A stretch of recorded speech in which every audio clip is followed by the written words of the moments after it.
You need to see this before it's too late. Jordan Peterson is ringing the alarm bells over what modern environmentalism is doing to our food supply chains, and it's a scary parallel to something catastrophic that has already happened in history. But I think far from the scaremongering you often see around the climate change debate, this conversation delves much deeper into the practical impact of the moral high-handedness of European and American leaders. Just take a look at this before I tell you how. If you lose the farmers for one generation, you lose all that knowledge. And I saw the government said, well, some of these farmers are just going to have to move. It's like, what are they going to do? They're going to move their farm. How are you going to do that? You can't move a farm. And it's not like these things are just, transferable, fungible in this simplistic manner.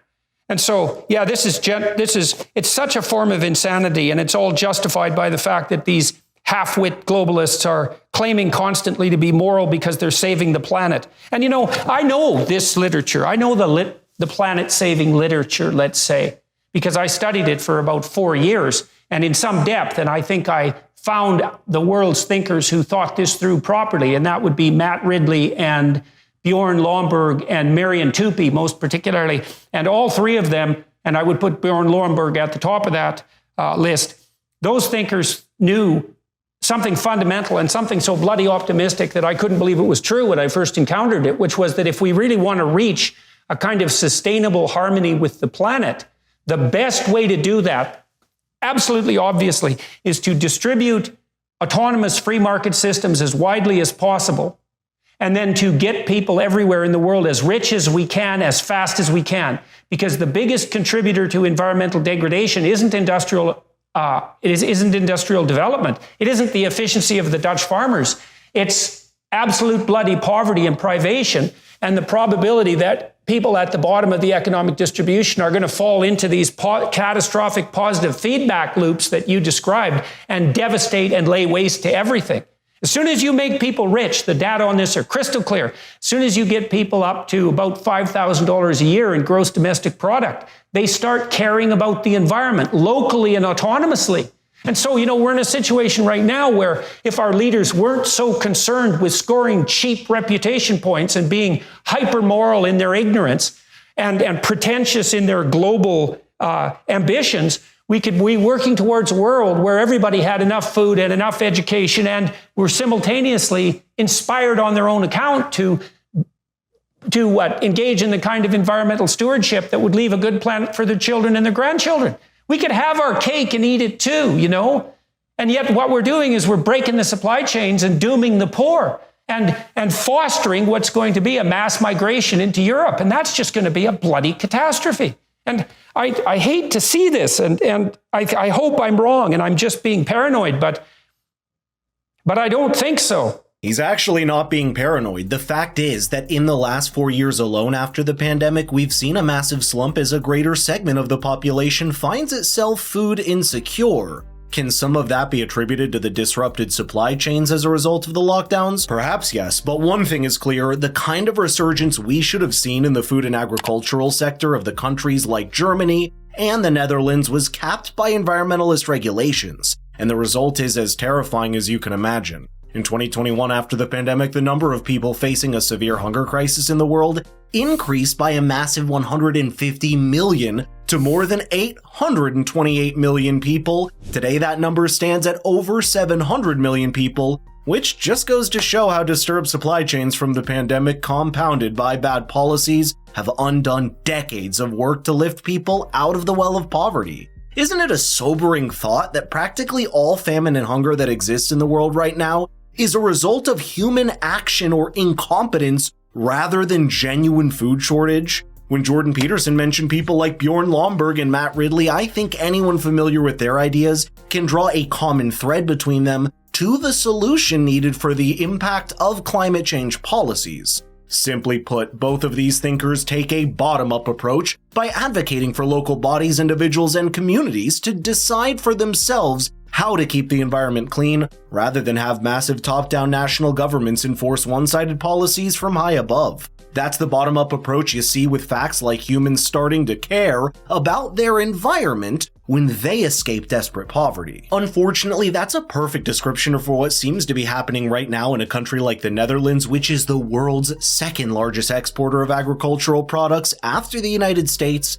In other words, it's a country whose economy is inextricably tied to many others, including nations in the Caribbean and Southeast Asia, like Panama and Japan. Netherlands is taken over by a short-sighted euphoria on the climate mitigation front, with the government introducing stringent and impractical carbon caps for farms and herds, hurting the most productive and profitable ones in the process. And the result? There's massive commotion in the Dutch food supply chain as farmers rallied last year in their trucks and tractors to protest the clampdowns, and it's wobbling the very delicate balance of the most important sector of the economy. I don't think you're being paranoid.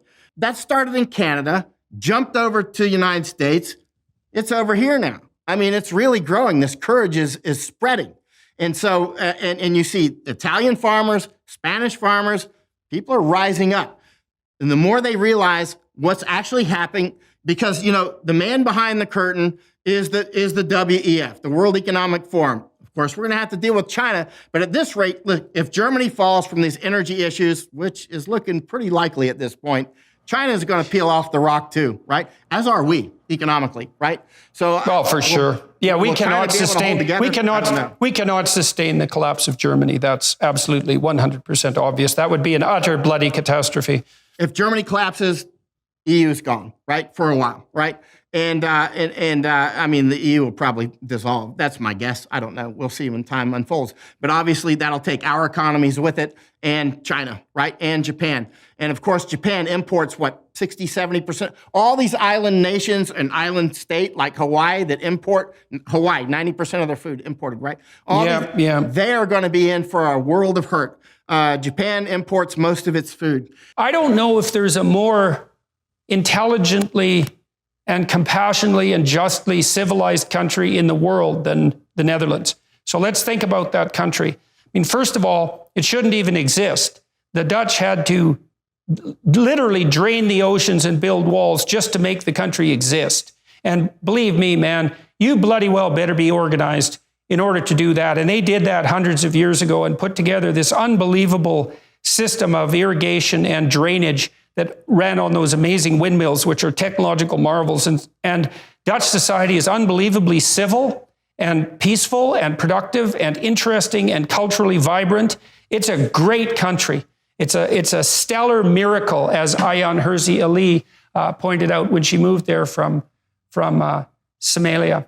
And so we don't want to underestimate the central significance of Holland. And then obviously, of the Netherlands, obviously that country is predicated to some degree for its success on the provision of stable food supplies and these unbelievably efficient farmers. And so the fact that they are up in arms about all this is of signal, symbolic, and practical importance, which is why I think it's so necessary to focus on their concerns, and also so appalling that this isn't headline news in every legacy media outlet across the West. Because when the Dutch farmers are upset and moving en masse the way they are, something has gone seriously wrong. This is a canary in the coal mine situation.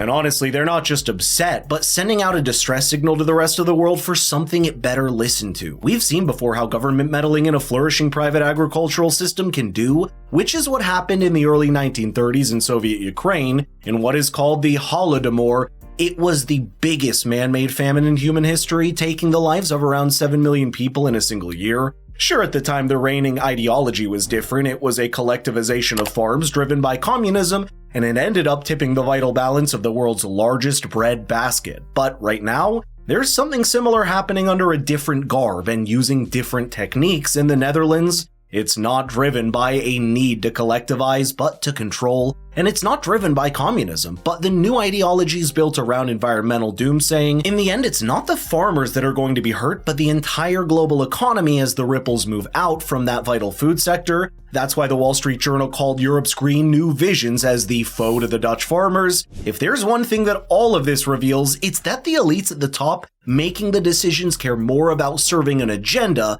than the security and sustenance of millions of people. Either from ignorance or sheer arrogance, the policymakers are sleepwalking into the same ill-fated decisions that ended the lives of millions of people in history before. In the 21st century, it doesn't even have to be that extreme for the first block of the domino to fall, and the Dutch agriculture sector is one of the biggest of such dominoes. I think Jordan Peterson has been ringing the alarm bells over this for a very long time, and perhaps he understands above all else what happens when a government or culture is taken over by an idea that they need to serve. That's why one of the chapters in his book, Beyond Order, asks us to abandon ideology, since the half-truths that an ideology offers are often enough to do complete damage and undo the many strides that humans have made in their economy, food, security, and energy production after the end of the Second World War.